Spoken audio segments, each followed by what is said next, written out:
বাংলাদেশিদের জন্য ভিসা বন্ধ রেখেছে ইউরোপের দেশ ক্রোয়েশিয়া। নেদারল্যান্ডসে বাংলাদেশ হাইকমিশন থেকে এক বিজ্ঞপ্তিতে এই তথ্য জানানো হয়েছে।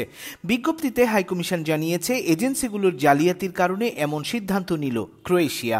ক্রোয়েশিয়ার সংশ্লিষ্ট দপ্তর জানিয়েছে, 2024 সালে ক্রোয়েশিয়ার ভিসা পেয়েছে 12,400 বাংলাদেশি, যার মধ্যে 8,000 ক্যান্ডিডেট ক্রোয়েশিয়া না গিয়ে চলে গেছেন সেনজেনভুক্ত ইউরোপের অন্য দেশে, আর বাকি মাত্র 4,400 জন বাংলাদেশি কাজের উদ্দেশ্যে ক্রোয়েশিয়া ঢুকেছেন।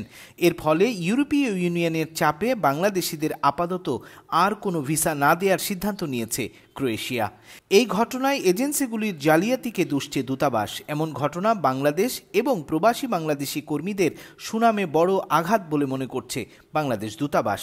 পূর্ব ইউরোপের দেশ ক্রোয়েশিয়ায় কাজ করছেন বাংলাদেশের 6 থেকে 7,000 কর্মী, যাদের বেশিরভাগই নির্মাণ শ্রমিক, রেস্টুরেন্ট, ফুড ডেলিভারি কাজের সাথে যুক্ত, যাদের বেতন ভাতা সহ সব সুযোগ সুবিধা ইউরোপের অন্য দেশ থেকে ভালো।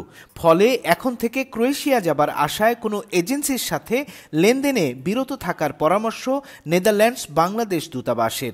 21 জানুয়ারি নেদারল্যান্ডসে বাংলাদেশ হাইকমিশন এক বিজ্ঞপ্তিতে এই তথ্য জানিয়েছে।